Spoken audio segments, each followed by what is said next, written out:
The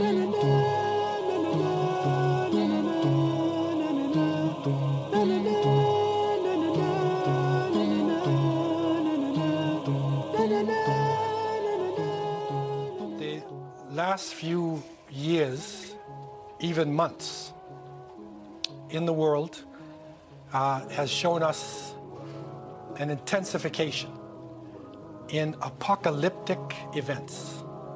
And when I say that, I mean the things that are going on in the natural world. This is probably where the greatest apocalypse is.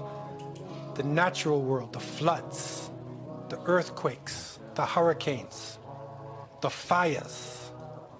What is happening in the natural world is unprecedented.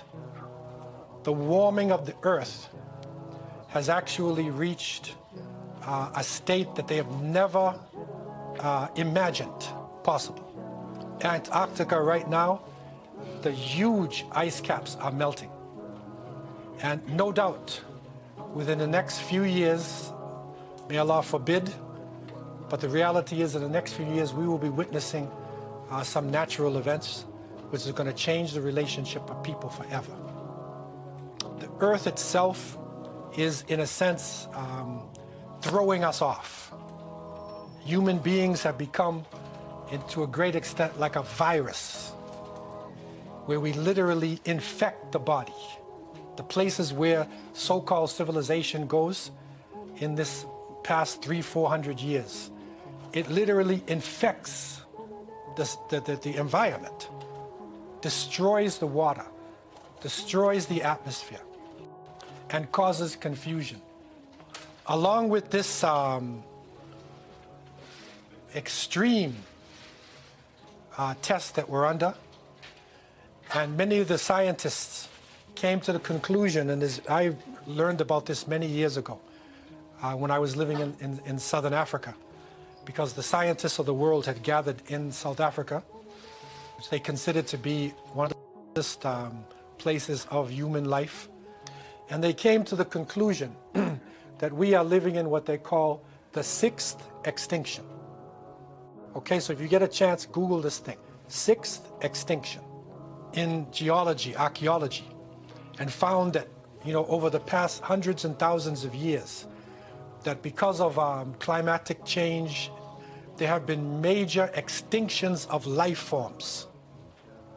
So dinosaurs, invertebrates, different things have actually been made extinct, we believe, by the will of Allah subhanahu wa ta'ala. Because if dinosaurs were alive today, we wouldn't have a chance. But by the will of Allah, they were wiped out. This is the sixth extinction. And this one, scientists who don't believe in God say it is mammals and birds. Mammals and birds, we are being affected the heaviest by this extinction. And right now, over 50% of the mammals and birds on Earth have been destroyed, never to come back. And this sixth extinction, with the environmental change that is going on, is causing a major uproar and major changes that we are witnessing every day. Politically, the world is now in a very delicate state. Right? It is said that the man with the blonde wig down south, he has his finger on the nuclear button. Serious thing. They have more nuclear weapons, more weapons of mass destruction than any society. And don't forget, they were the only country to use it before. They used it on Hiroshima and Nagasaki. Over 150,000 people died instantly. And the war was already over. The war was over. They did not have to use the bomb. But they dropped the nuclear bomb on Hiroshima in Japan and then Nagasaki. So we are in what they considered to be, and they looked at the time of the world. There's only a few minutes left in actually our existence, politically and militarily.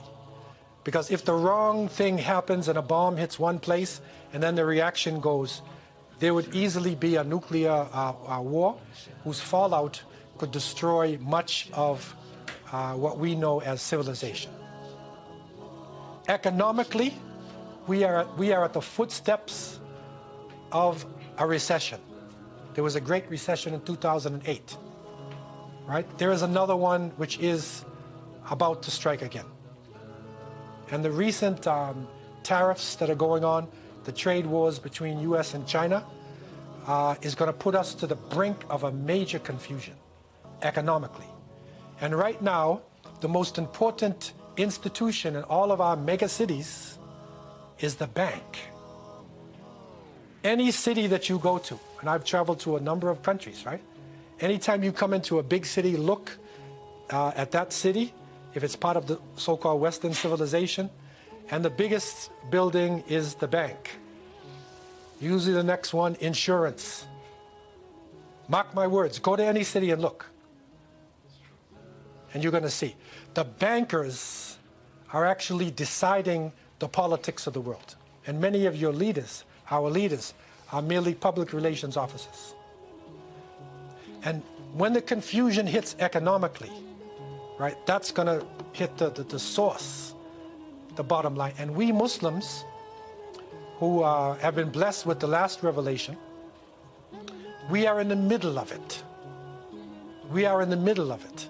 And we thought for a long time that this could not hit us. But if we had our eyes open to our sources, we would realize that Allah subhanahu wa ta'ala told us in Surah Al-Anbiya, وَنَبْلُوَكُمْ بِالشَّرِّ وَالْخَيْرِ فِتْنَةً وَإِلَيْنَا تُرْجَعُونَ. And we shall certainly test you by way of good and evil, and you will all return to us. And a fitnah is a trial, a temptation, or punishment. It's even like a confusion. We are not sure which way to go. A trial that you're going through in order to be purified. Because it comes from the fatuna, the word itself is used when you purify metals like gold or different metals. You do it with fire. You burn it to purify it. Okay? And so this is what we are going through, a type of purification.